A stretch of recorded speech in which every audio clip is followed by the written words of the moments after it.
हम लोग आज चर्चा करने जा रहे हैं वास्तविक घोलों का राउट के नियम से विचलन, deviation of real solutions from routes law. तो क्या होगा? पिछले दिन आपने दोनों देखा था राउट का नियम क्या है और आदर्श घोल क्या है। राउट के नियम का पालन करने वाले घोल आदर्श घोल, आइडियल सॉल्यूशन कहलाते हैं। देखिए, किसी घोल में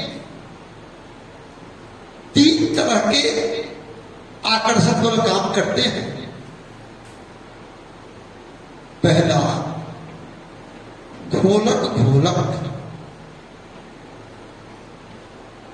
सॉल्वेंट सॉल्वेंट के बीच का फोर्स ऑफ अट्रैक्शन, घोलक घोलक आकर्षण बल। दूसरा, घुल्य घुल्य, सल्यूट और सल्यूट के बीच का आकर्षण बल, फोर्स ऑफ अट्रैक्शन। और तीसरा, घुल्य और घोलक, घुल्य घोलक। आदर्श घोल में क्या होता है? ये तीनों आकर्षण बल समान होते हैं, बराबर होते हैं, और तब ये घोल राउट के नियम का पालन करता है। राउट के नियम का पालन करना आप यहां जो ग्राफ है इससे समझ सकते हैं। एक ग्राफ खींचिए, लिक्विड के वेपर प्रेशर और मोल फ्रैक्शन के बीच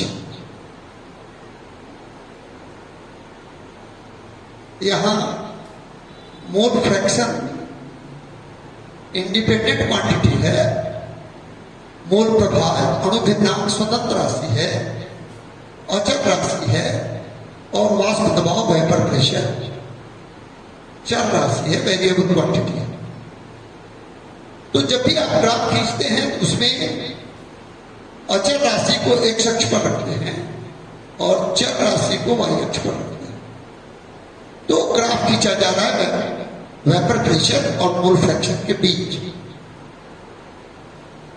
तो देखें, यहां आप ये डॉटेड लाइन, बिंदीदार रेखा देख रहे हैं।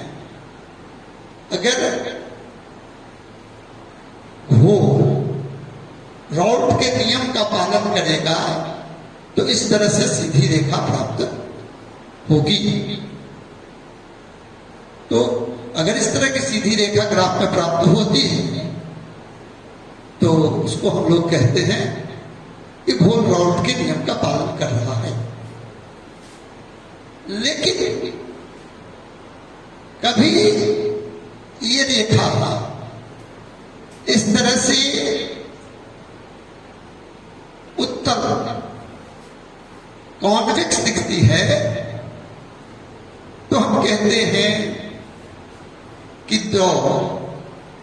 राउट के नियम से धनात्मक विचलन प्रदर्शित कर रहा है।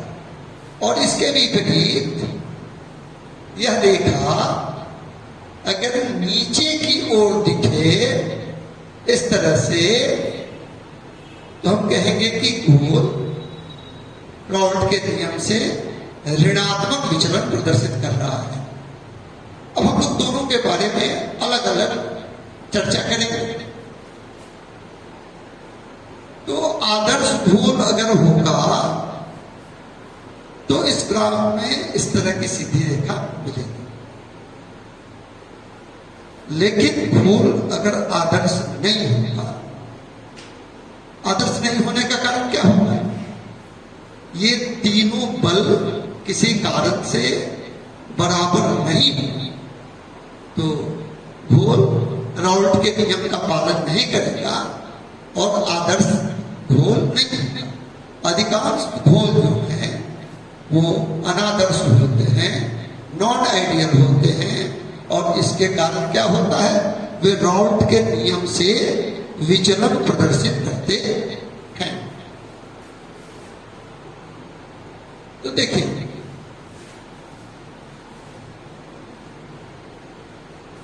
मान लीजिए कि दो पदार्थ हैं, ए और बी। ए का वेपर प्रेशर है P0A और बी का वेपर प्रेशर है P0B, और दोनों को मिला देते हैं, जो सॉल्यूशन बनता है उसका वेपर प्रेशर P बराबर होगा P0A प्लस P0B। ये है। तब आइए हम लोग देखते हैं, तो यहां कौन कौन से बल काम कर रहे हैं, कौन कौन से आकर्षण का फोर्स ऑफ अट्रैक्शन? एक है ए, दूसरा है बी, और तीसरा है ए, बी। अगर तीनों बल बराबर हो तो क्या होगा? तीनों बल अगर बराबर होंगे तो घोल आदर्श गैस व्यवहार को प्रदर्शित करेगा, लेकिन प्रायः ऐसा नहीं होता। तो अब देखिए, हम लोग चर्चा कर रहे हैं राउल्ट के नियम से धनात्मक विचलन। यह कब होता है? यहां देखें, P0AB, ए और बी के मिलने से जो घोल प्राप्त हुआ P0AB उसका वाष्प दबाव है। P0AB क्या है? घोल का वाष्प दबाव।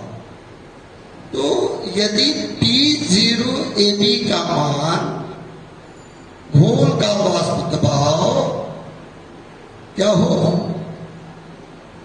P0AA या P0BB, यानी ये जो बल है, P वाष्प दबाव छोड़ दे, ये जो बल है P0AB क्या हो? इन दोनों से कम हो, तो क्या हो जाएगा? अब यहां पहले वाष्प के जितने अणु प्राप्त हो रहे थे उससे अधिक अणु प्राप्त होंगे, यानी वाष्प दबाव बढ़ जाएगा, और तब आपको ग्राफ मिलेगा इस तरह से। उत्तर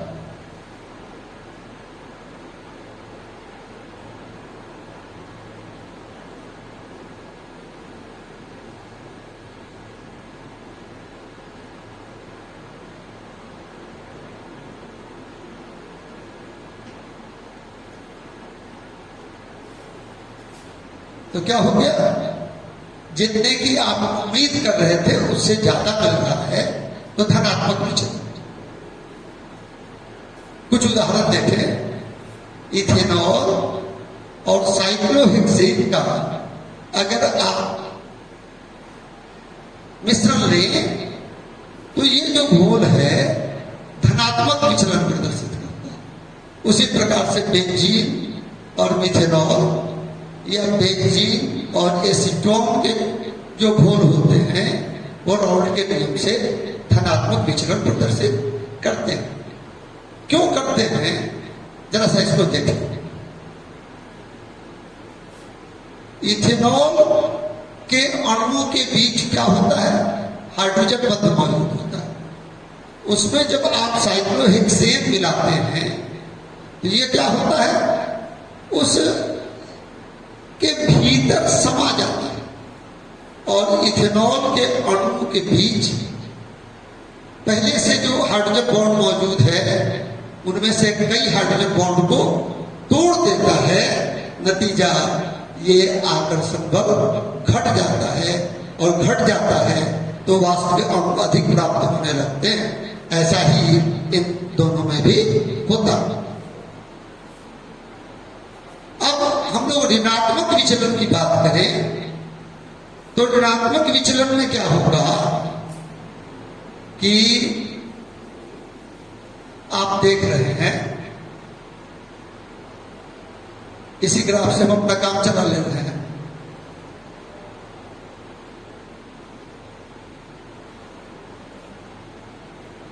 देखिए जब B0 AB यानी AB के बीच का फोर्स ऑफ अट्रैक्शन क्या हो जाए AA या BB के बीच के फोर्स ऑफ अट्रैक्शन से किसी कारण से बढ़ जाए तो क्या होता है, पहले जितना वाष्प प्राप्त हो रहा था, जितना वाष्पीकरण हो रहा था, वाष्प के जितने अणु प्राप्त हो रहे थे अब उनकी संख्या घट जाती है।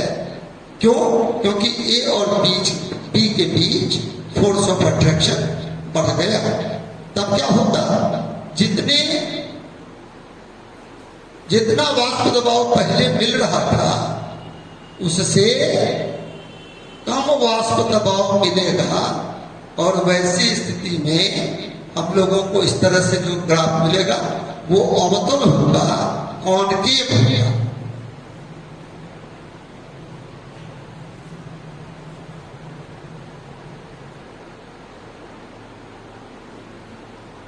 तो क्या हो गया, ये हो गया आपको ऋणात्मक विचलन, यानी अपेक्षित वाष्प दबाव से कम वाष्प दबाव प्राप्त होना ऋणात्मक विचलन का कारण होता है और अपेक्षित वाष्प दबाव से वाष्प दबाव का अधिक हो जाना धनात्मक विचलन का कारण होता है। ऋणात्मक विचलन करने वाले घोल के कुछ उदाहरण हैं क्लोरोफॉर्म और एसीटोन। इन दोनों को जब हम लोग मिलाते हैं तो न तो क्लोरोफॉर्म में पहले से हाइड्रोजन बॉन्ड है और न ही एसीटोन में पहले से हाइड्रोजन बॉन्ड है, लेकिन जब दोनों को मिलाते हैं तो इन दोनों के अणुओं के बीच हाइड्रोजन बॉन्ड बन जाता है जो वाष्प दबाव को घटा देता है।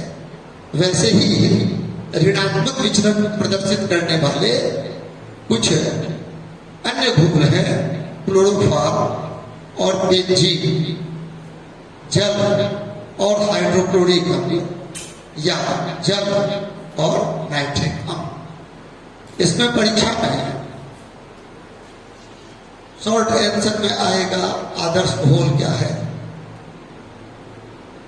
अनादर्श घोल, वास्तविक घोल क्यों प्रदर्शित करते हैं राउल्ट के नियम से विचलन,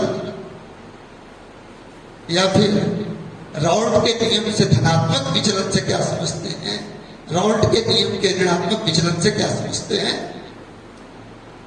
आप लोगों को इस चैप्टर का नोट्स टेलीग्राम पर उपलब्ध होगा 2 दिनों बाद, परसों से आप वहां से उसको सब्सक्राइब कर सकते हैं, डाउनलोड कर सकते हैं। अब हम लोग आ रहे हैं अगले टॉपिक पर, घोल के अणुसंख्य गुणों पर हम लोग चर्चा कर रहे हैं। घोलों के अणुसंख्य गुण कौन से होते हैं, जो घोल के परिमाण पर नहीं, घोल के वैसे जो घोल के परिमाण पर नहीं बल्कि घोल के कणों की संख्या अर्थात घोल के मोलों की संख्या, ग्राम अणुओं की संख्या या अणुओं की संख्या पर निर्भर करते हैं। उन्हें हम लोग कहते हैं घोल के अणुसंख्य गुण। तो हम लोगों ने इसके पहले घोल के वास्तविक दबाव के अवनमन पर चर्चा की थी। अब बारी है घोल के क्वथनांक के उन्नयन और घोल के हिमांक के अवनमन। पहले हम लोग क्वथनांक के उन्नयन पर चर्चा करेंगे। क्वथनांक के उन्नयन और हिमांक के अवनमन दोनों बहुत हद तक मिलते जुलते हैं, तो इसको ध्यान से देखें। अगला कॉलिगेटिव गुण है घोल के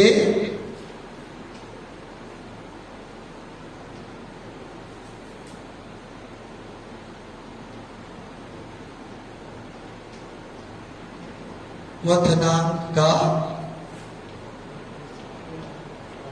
उन्नयन। उन्नयन का मतलब होता है बढ़ना, वृद्धि होना। एलिवेशन मतलब इंक्रीज, वृद्धि। Elevation of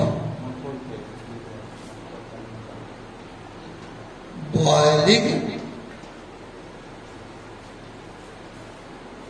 point of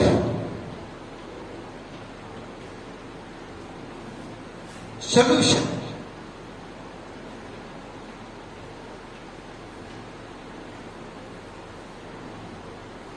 innovation का मतलब उन्नयन, वृद्धि। किसकी वृद्धि? क्वथनांक की, बॉइलिंग पॉइंट की। किसके क्वथनांक की? घोल के क्वथनांक। अभी पहले आपको देखना होगा कि क्वथनांक क्या है। क्वथनांक बॉइलिंग पॉइंट। देखिए, किसी द्रव को अगर आप गर्म करते हैं तो जैसे जैसे उसका तापमान बढ़ेगा, जैसे जैसे उसका टेम्परेचर इंक्रीज करेगा, वैसे वैसे द्रव का वाष्प दबाव बढ़ेगा। और द्रव का वाष्प दबाव बढ़ते बढ़ते जब वातावरण के दबाव के बराबर, ऐसा कहें हवा के दबाव के बराबर हो जाता है, तो उस तापमान पर द्रव उबलने लगता है। तो द्रव का क्वथनांक क्या है? वह तापमान जिस तापमान पर द्रव का वाष्प दबाव वातावरण के वाष्प दबाव के बराबर हो जाता है, उसे द्रव का क्वथनांक कहा जाता है। तो क्वथनांक के एक शब्द क्या है? तापमान। जैसे देखिए, अच्छा बात, तो प्रयोग से ये पाया गया, ये शीर्षक बोल रहा है कि घोल का क्वथनांक घोलक के क्वथनांक से अधिक होगा।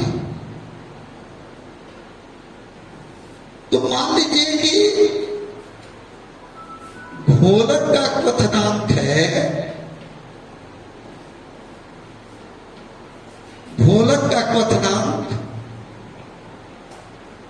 बॉइलिंग पॉइंट ऑफ सॉल्वेंट, ये है कितना? T1। और घोल का क्वथनांक है बॉइलिंग पॉइंट ऑफ सॉल्यूशन। प्रयोग से पाया गया है कि घोल का क्वथनांक घोलक के क्वथनांक से अधिक होगा, यानी T2 is greater than T1। तो ये जो अंतर होगा T2 और T1 का, घोल के क्वथनांक और घोलक के क्वथनांक के अंतर को घोल के क्वथनांक का उन्नयन कहा जाता है। यानी घोल के क्वथनांक का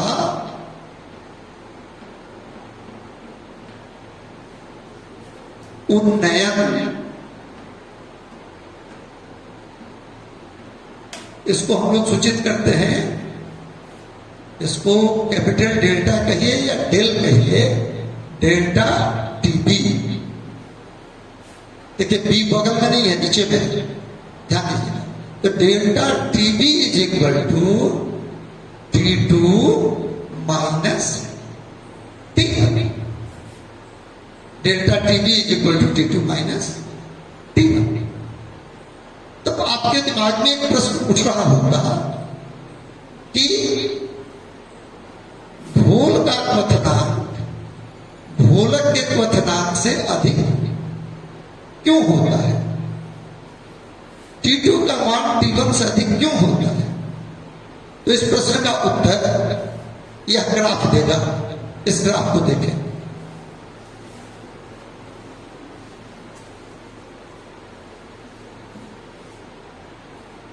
ये देखिए,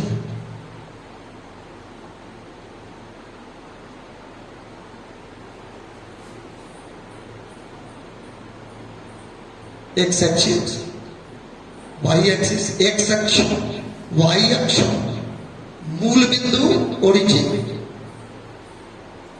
एक्स पक्ष पर हम लोगों ने रखा इसको, तापमान को, टेम्परेचर को, और वाई अक्ष पर हम लोगों ने रखा इसको, वाष्प दबाव को, द्रव के वाष्प दबाव को, वेपर प्रेशर को। अब देखिए, ये जैसे जैसे इस पर ऊपर जाएंगे वाष्प दबाव बढ़ेगा, या वाष्प दबाव बढ़ेगा तो आप ऊपर जाएंगे। तो यहां पर क्या है,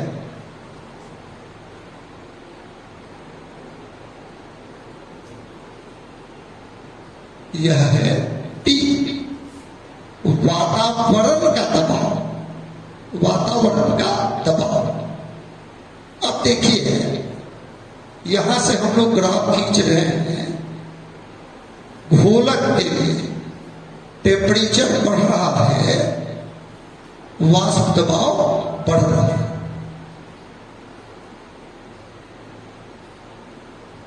अब यहां पर आके घोलक का, सॉल्वेंट का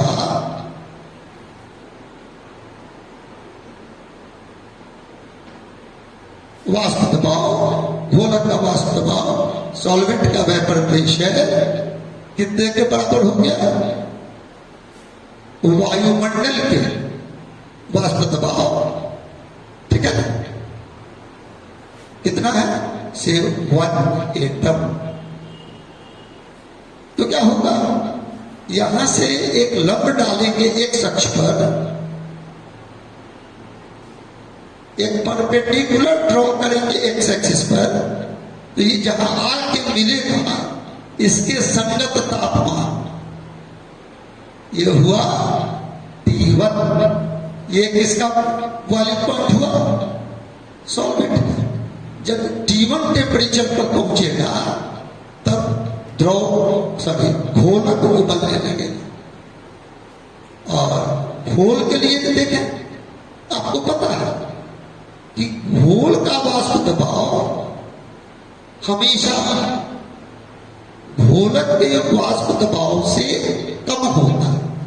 तो अगर इस तापमान पर घोलक का वाष्प दबाव इतना था तो घोल का क्या होगा? इतना होगा। तापमान बढ़ेगा तो घोलक का वाष्प दबाव भी बढ़ेगा, बढ़ता रहेगा, लेकिन हमेशा ये इसके नीचे नीचे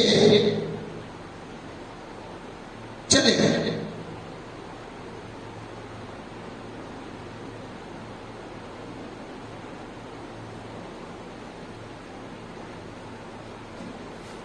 और आप क्या देख रहे हैं?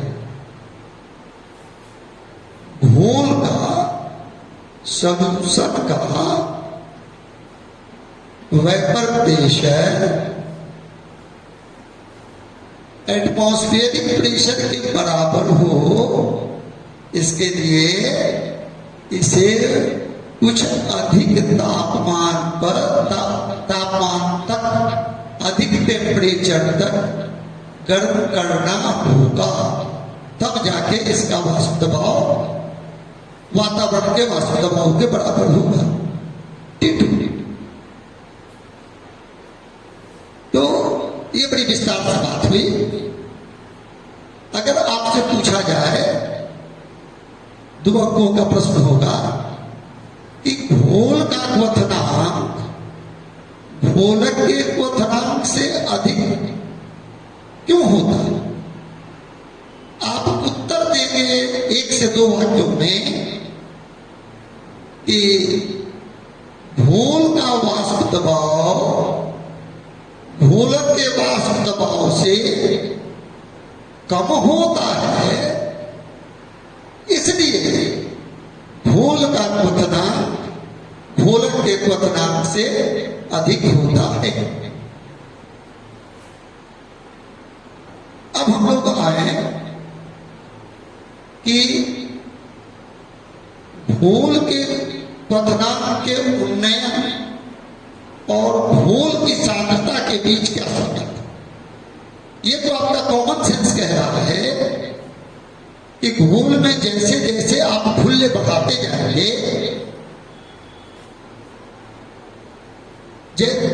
वैसे वैसे क्या होगा? क्वथनांक बढ़ता जाएगा। मतलब जैसे जैसे घोल की सांद्रता बढ़ती जाएगी, वैसे वैसे घोल का क्वथनांक बढ़ता जाएगा। तो घोल की सांद्रता को मापने के लिए कई इकाइयां, कई कंसंट्रेशन यूनिट्स है सॉल्यूशन के लिए। तो घोल के क्वथनांक के उन्नयन और घोल की सांद्रता के साथ क्या संबंध है? तो किस सांद्रता के साथ इसका संबंध पता किया गया है? घोल की मोललता, मोलेलिटी ऑफ सॉल्यूशन।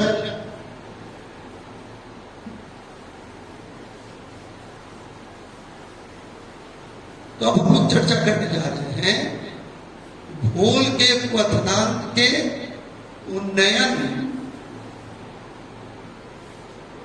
और घोल की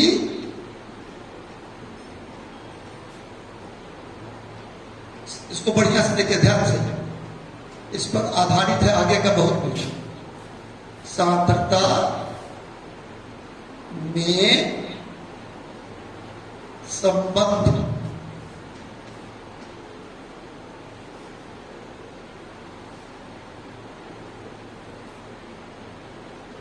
relation between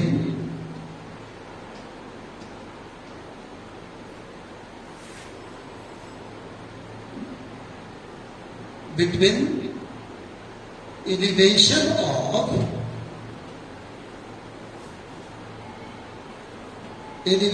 of boiling point of solution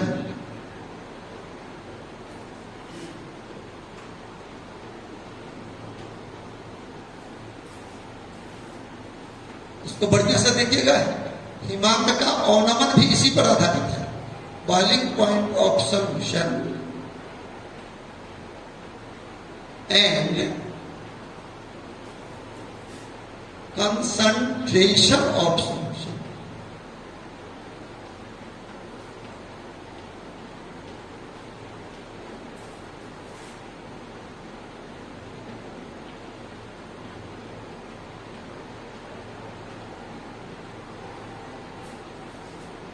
देखें, अभी बात हुई थी दिमाग के अवनमन का भूल की सांद्रता की किस इकाई के साथ संबंध स्थापित हुआ है? भूल के सांद्रता की वह इकाई, भूल का वह कंसंट्रेशन यूनिट है, भूल की मूलता। आपने पहले पढ़ा है, हाई स्कूल में पढ़ा है, 11th क्लास में भी पढ़ा है, थोड़ा सा उसको याद कर लीजिए। भूल की मूलता, मोलिनिटी ऑफ सॉल्यूशन, जिसको हम लोग CM से सूचित करते हैं। इसका मान होता है W into 1000 upon M into capital W। आप पहले से भी जानते हैं स्मॉल w क्या है? घुल्लिका ग्राम में भार, या घुल्लिका ग्राम में द्रव्यमान वेट और मास ऑफ सॉल्यूट इन ग्राम। और कैपिटल W क्या है? वेट और mass of solvent in grams. घोलक का ग्राम में भार या मात्रा। और स्मॉल m क्या है? घुल्य का अणुभार या आणविक द्रव्यमान जो कहें, मॉलिक्यूलर वेट और मॉलिक्यूलर मास। ये है। क्या इसको लिखने की जरूरत है? W क्या है, स्मॉल w क्या है, कैपिटल W क्या है, m क्या है? फिर से समझ लीजिए। घुल्य का ग्राम में भार, घोलक का ग्राम में भार, और m है घुल्य का अणुभार, मॉलिक्यूलर वेट ऑफ सॉल्यूट। ये आपकी बात हो गई। तो जो संबंध स्थापित हुआ है घोल के क्वथनांक के उन्नयन और घोल की सांद्रता के बीच, वो क्या कहता है कि घोल के क्वथनांक का उन्नयन घोल की मूललता के समानुपाती होता है। घोल की मूललता के समानुपाती होता है। तो देखिए, क्वथनांक का उन्नयन अभी आपने देखा, हम लोग क्या किससे सूचित करते हैं? डेल्टा टीपी से। और घोल की मूललता को किससे सूचित करते हैं? CM से। तो संबंध क्या है कि delta TP is directly proportional to CM। घोल के क्वथनांक का उन्नयन घोल की मूललता के समानुपाती होता है। अब देखें, या delta TB is equal to समानुपाती का चिन्ह हटा के जब हम लोग बराबर करते हैं तो क्या करना होता है? एक नियतांक से, कांस्टेंट से गुणा करना पड़ता है। यहां भी एक नियतांक से, कांस्टेंट से गुणा करेंगे। और यहां पर आपको परंपरा में है कि के दे देते हैं। हाँ, के बहुत जगह दिया जाता है, लेकिन यहां थोड़ा परिवर्तन भी है। तो यहां पर कांस्टेंट कौन आया? के बी। इसको के बी को हम लोग क्या कहते हैं? के बी क्या है? एक कांस्टेंट। इस कांस्टेंट को क्या कहते हैं? Molar elevation constant.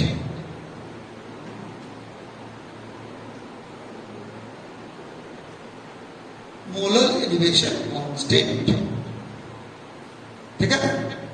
मोलर उन्नयन नियतांक, मोलर उन्नयन नियतांक, यह हो गया Kb इंटू C। अब कभी कभी परीक्षा में पूछा जाता है कि मोलर उन्नयन नियतांक क्या है? तो देखिए, अगर घोल की मूललता 1 हो, अर्थात दिया गया घोल एक मोलल घोल हो तो वैसी स्थिति में क्या हो जाएगा? Cm का मान हो जाएगा 1 ना।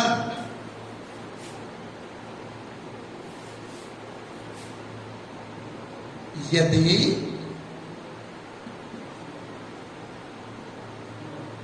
Cm इज इक्वल टू 1 अर्थात घोल की मोललता 1 हो, अर्थात दिया गया घोल एक मोलल घोल है, तो वैसी स्थिति में समीकरण 1 से हम लोग देखेंगे कि delta TB is equal to क्या? केबी। क्या प्रश्न था? घोल का मोलल उन्नयनतांक elevation, sorry molal elevation constant क्या है? तो हम लोग कहां से शुरू करेंगे? यहां से हम जानते हैं delta TB is equal to this much, और यहां से बढ़ते बढ़ते हम पूछ गए परिभाषा क्या देंगे? किसी घोल का मोलर उन्नयनीयता, या छोड़िए ऐसे देखिए, यदि कोई घोल एक मोलर घोल हो तो इसके क्वथनांक का उन्नयन घोल का मोलर उन्नयनीयता कहलाता है, मोलर एलिवेशन कांस्टेंट कहलाता है। नोट्स आपको मिलेगा, उसको बढ़िया से देखिएगा। ये हो गया। अब आपके दिमाग में एक प्रश्न आ रहा होगा कि Cm का मान 1 कब होगा? तो देखिए Cm इज इक्वल टू, अभी लिखा था हम लोगों ने, W into 1000 upon M into capital W, M into capital W। तो क्या होगा? यदि मूल्य का जो भार आप ले रहे हैं, कितना ग्राम ले, जितना उसका अणु भार है मूल्य का उतना ग्राम लेना। जैसे मान लीजिए कि आप ले रहे हैं HCl, तो अणु भार का कितना होगा? 36.5, 36.5, तो W कितना हो जाएगा? 36.5, यानी मूल्य के अणु भार के बराबर W ले ले, स्मॉल W, और कैपिटल W कितना हो? 1000, तो क्या हो जाएगा? ये हो गया M और ये हो गया 1000, तो क्या हो गया? सब कट के Cm इज इक्वल टू 1, यानी 1000 ग्राम घोलक में यदि घुल्य का 1 मोल घुला हुआ हो, ऐसे घोल को मोलल घोल कहा जाता है। तो ये आपके दिमाग में होना चाहिए, तब इधर बाकी बातें होंगी। ये आपका हो गया।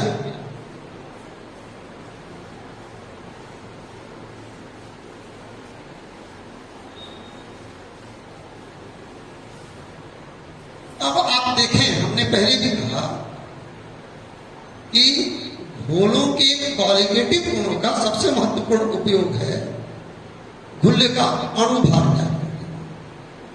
तो घोल के क्वथनांक के उन्नयन के आधार पर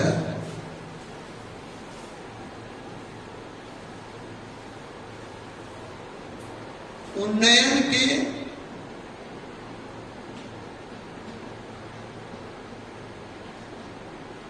आधार पर घुल्य का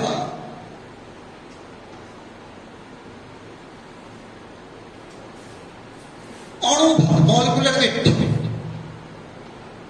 या आणविक द्रव्यमान, मॉलिक्यूलर मास, अणु भार ज्ञात करना।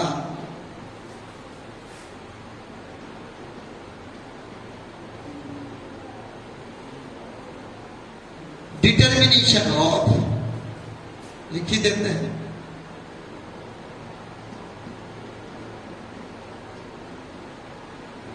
determination of molecular weight of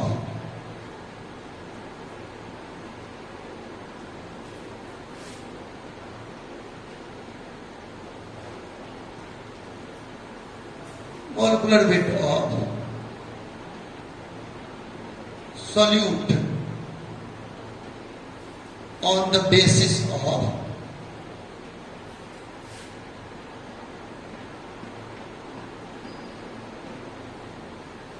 elevation of boiling point of solution.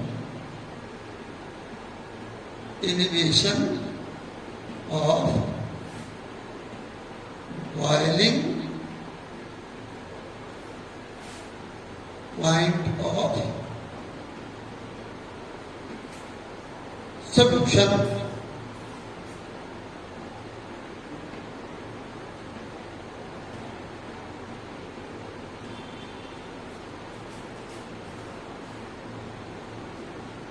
शीर्षक बहुत बड़ा हो जाता है, पिछले दिन हमने कहा था घबराइए मत, तो क्या होगा? देखिए, इसको मिटाते हैं।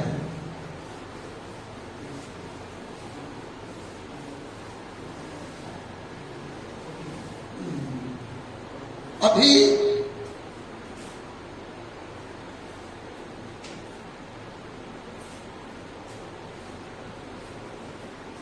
एक संबंध हम लोगों ने प्राप्त किया, शीर्षक है आपके लिए है, हम जानते हैं। ये उसका उत्तर हो रहा है। अगर ये आ जाए कि घोल के क्वथनांक के उन्नयन के आधार पर घुल्ले का अणुभार कैसे ज्ञात हो सकता है, तो हम लोग शुरू करेंगे यहां से। हम जानते हैं और आप वास्तव में जानते हैं, अभी थोड़ी ही देर पहले चर्चा हुई है, delta TB is equal to K B into CM. और सीएम कितना होता है अभी चर्चा हुई है, कई बार चर्चा हुई है। सीएम का मान हम लोग इसमें डालते हैं, delta TB is equal to K B into W into 1000 upon small m into capital W। फिर बता दें, स्मॉल w क्या है? घुल्ले का ग्राम में भार। कैपिटल W क्या है? घोलक का ग्राम में भार। स्मॉल m क्या है? घुल्ले का अणु भार, मॉलिक्यूलर वेट। और kb क्या है? मोलर एलिवेशन कांस्टेंट, मोलर उन्नयन नियतांक। क्या निकालना है हम लोगों को? घुल्ले का अणु भार, अर्थात स्मॉल m का मान निकालना। इसको हम लोग क्या करेंगे? इसको बाएं ले आएंगे और बाकी सबको दाएं कर देंगे। या m is equal to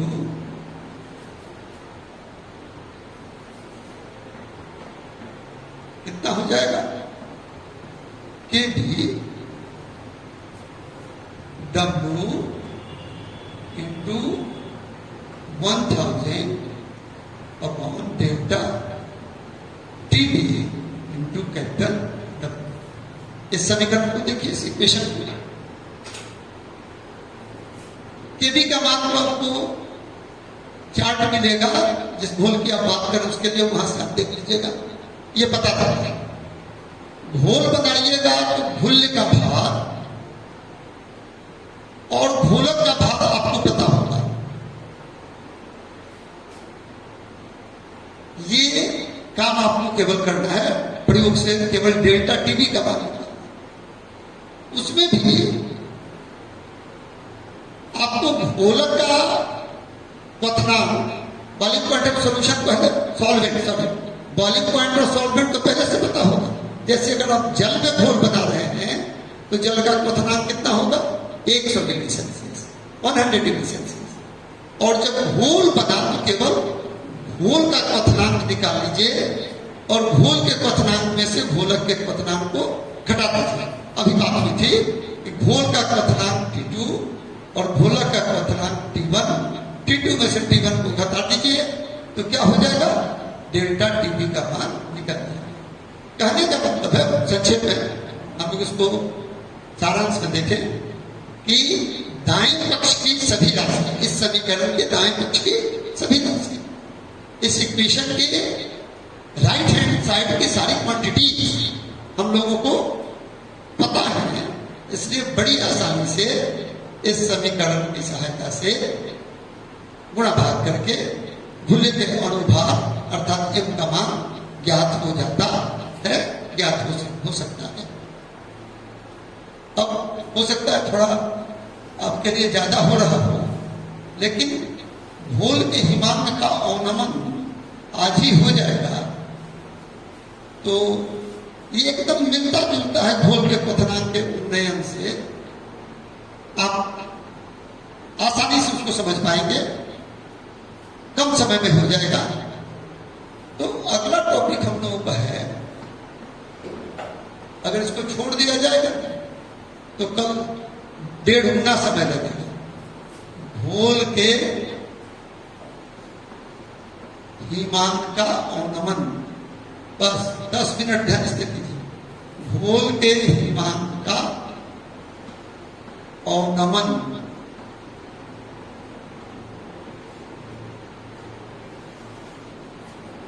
depression of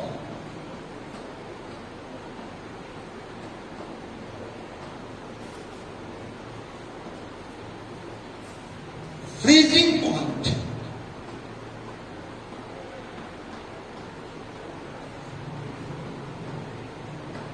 point of solution.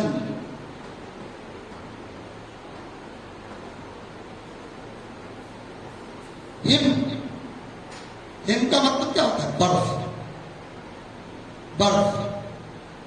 और किसी द्रव को आप ठंडा करते हैं तो एक तापमान आता है, टेम्परेचर आता है, जहां द्रव ठोस में बदलने लगता है। जैसे पानी को आप ठंडा करें तो आप ठंडा करते जाइए, ठंडा करते जाइए, जैसे ही तापमान 0 डिग्री सेल्सियस पर 0 डिग्री सेंटीग्रेड पर पहुंचेगा, पानी बर्फ में बदलने लगेगा। और जब तक पूरा का पूरा पानी बर्फ में नहीं बदल जाएगा, अब पानी का तापमान नहीं घटेगा।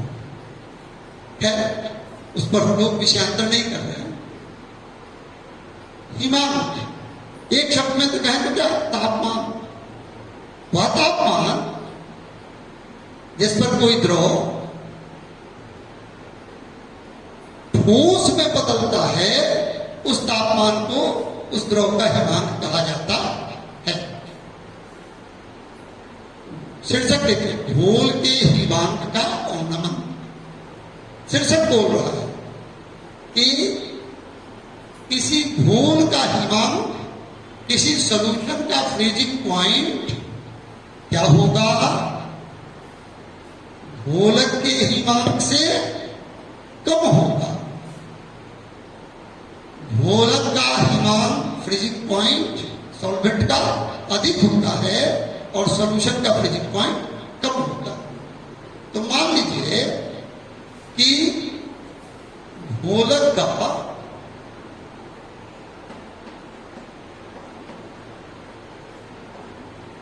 हिमांक, फ्रीजिंग पॉइंट ऑफ सॉल्वेंट कितना होता है, से क्या है, T1, और घोल का हिमांक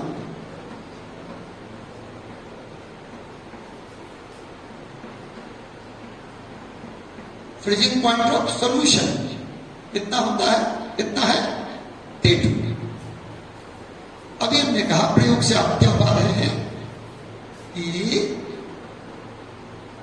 T1 is greater than T2. T1 is greater than T2। तो क्या हो जाएगा, घोल के हिमांक का अवनमन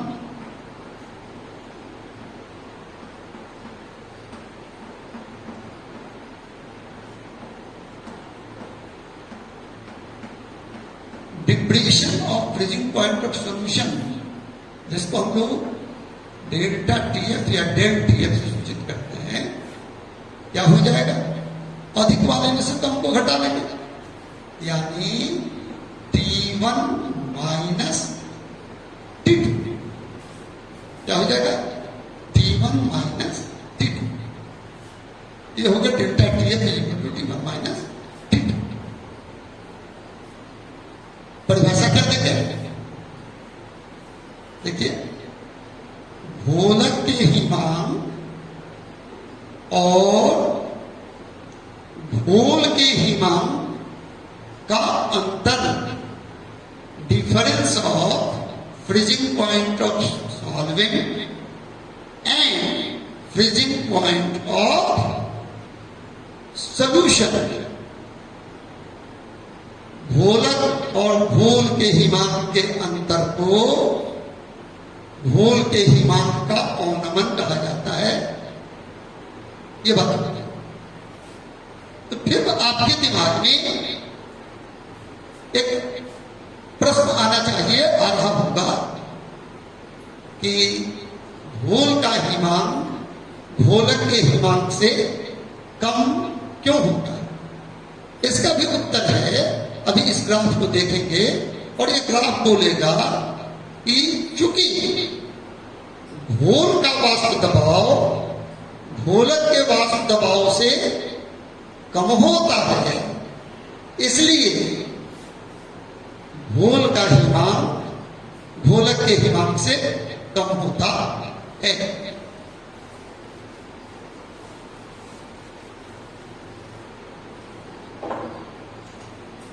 देखिए इस ग्राफ को, अभी क्वथनांक के उन्नयन में हम लोगों ने ऐसा ही ग्राफ प्लॉट किया था।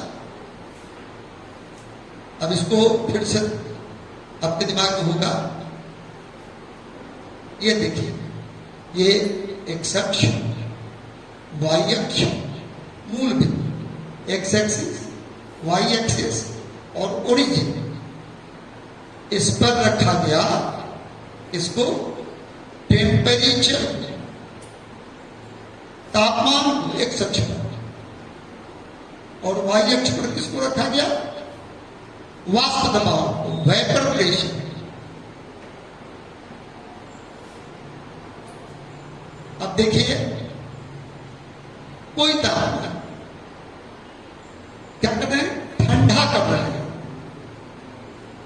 द्रव को ठंडा कर रहे हैं। तो यहां ग्राफ क्या होगा? वो रेखा जो होगी दाएं से बाएं चलेगी, क्योंकि आप एक अक्ष पर बाएं से दाएं जाते हैं तो तापमान बढ़ता है। तो यहां क्या होगी? वो जो रेखा होगी ग्राफ की, वो दाएं से बाएं।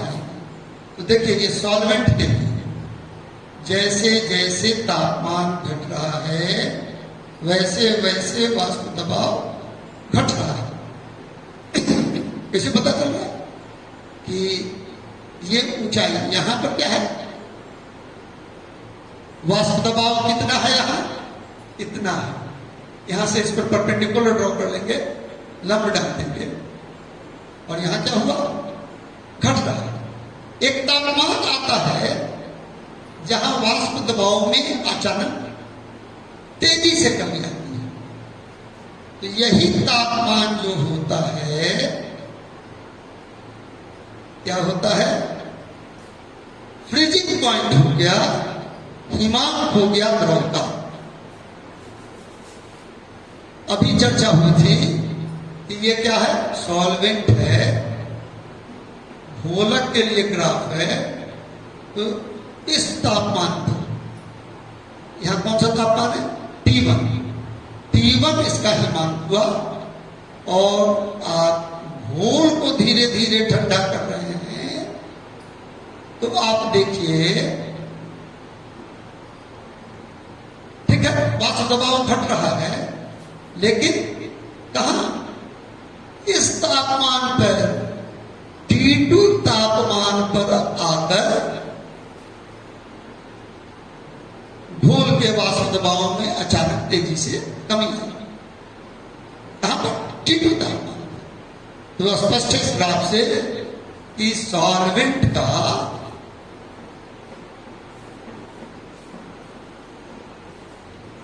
फ्रीजिंग पॉइंट हिमांक होगा घोल का, सॉरी घोलक का हिमांक क्या होगा T1 और घोल का होगा T2 और देख रहे हैं T1 का मान T2 से कम है, T1 is less than T2।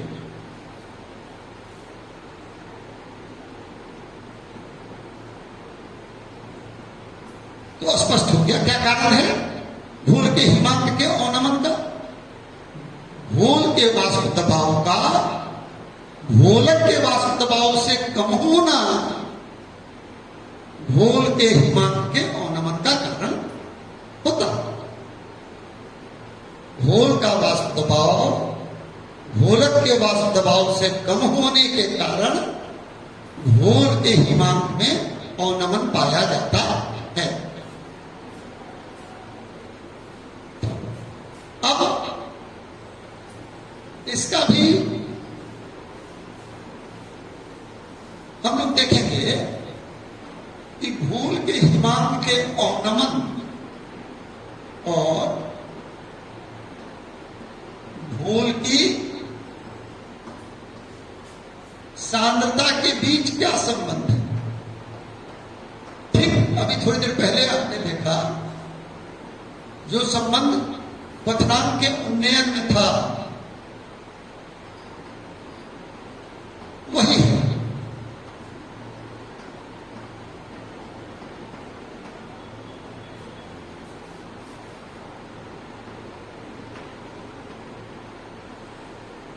अंग्रेजी में कहेंगे इसको रिलेशन बिटवीन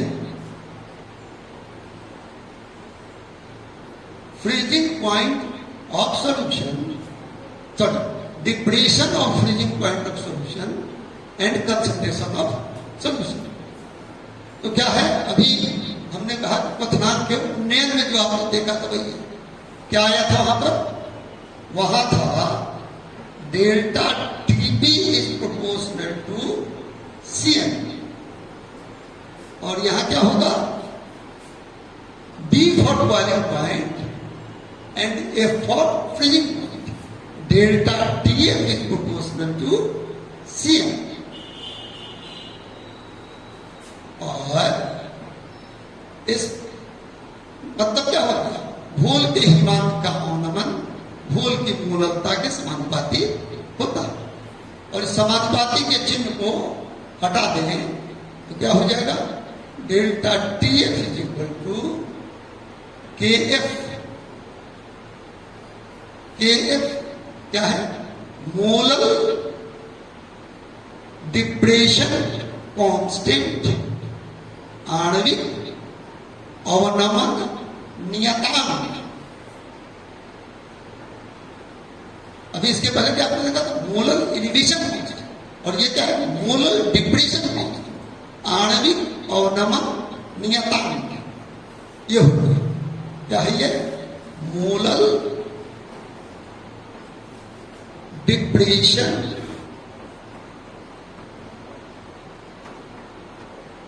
कांस्टेंट आणविक अवनमन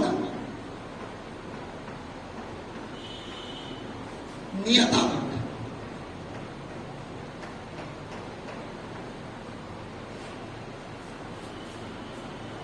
अगर पूछा जाए कितना होगा तो आप एकदम देख लीजिए कि यदि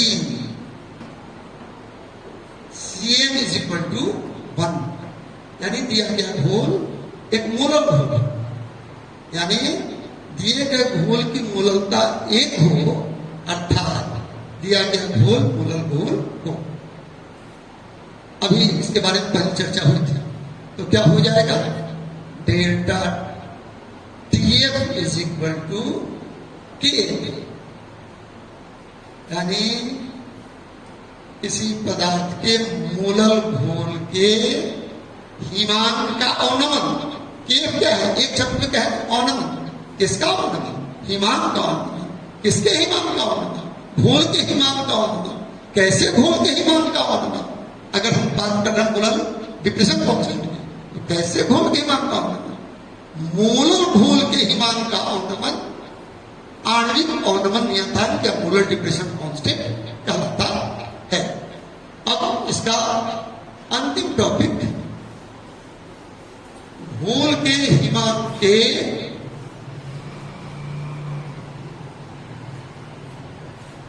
ज्यादा हो गया अवनमन के आधार पर घुल्य का एकदम उन्नयन वाला जो पढ़ा था ना, आप लोगों ने पढ़ा था वही है। घुल्य का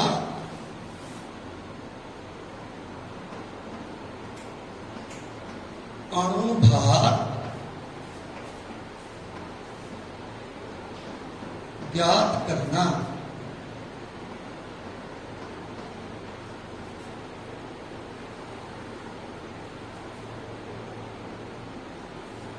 Determination of molecular weight of solute on the basis of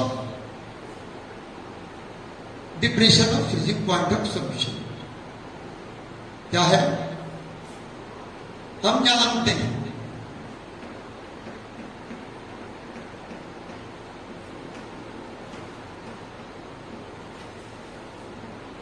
delta TB is equal to, sorry, delta TF is equal to K F into CM. और सीएम का वैल्यू कितना होता है? अभी आपने देखा कुछ दिन पहले, K F is equal to delta TF is equal to, गलती होगी देख लीजिए, सुधार लीजिए, K F into W into 1000 upon M into capital W. आपको पता है मोलर डिप्रेशन कांस्टेंट, ये small W weight of solute in grams, capital W weight of solvent in grams, M molecular weight of solute. आणविक अवनमन नियतांक, घुल्य का gram में भार, घोलक का ग्राम में भार, और ये स्मॉल घुल्य का अणुभार, इसी का मान निकालना। कुछ नहीं करेंगे, इसको हम लोग इधर लेके चले आएंगे तो क्या हो जाएगा? Small M is equal to K F W into 1000 upon delta TF into capital W. क्या है? दाएं पक्ष की, समीकरण के दाएं पक्ष की सभी राशियां क्या है? इस इक्वेशन के राइट हैंड साइड की सारी क्वांटिटीज आपको पता है, इसलिए बड़ी आसानी से घुल्य का अणुभार एम, घुल्य के अणुभार एम का मान आप निकाल सकते हैं, निकल जाता है। आज के लिए इतना ही। अगले दिन हम लोग घोल के परासरण दबाव ऑस्मोटिक प्रेशर पर चर्चा करेंगे। आप थोड़ा गैस में से बॉयल का नियम, चार्ल्स का नियम, एवोगाड्रो का नियम, आदर्श गैस समीकरण, आइडियल गैस इक्वेशन, इन सबको देख लीजिएगा तो परासरण दबाव को समझने में आपको सुविधा होगी। कोई तकनीकी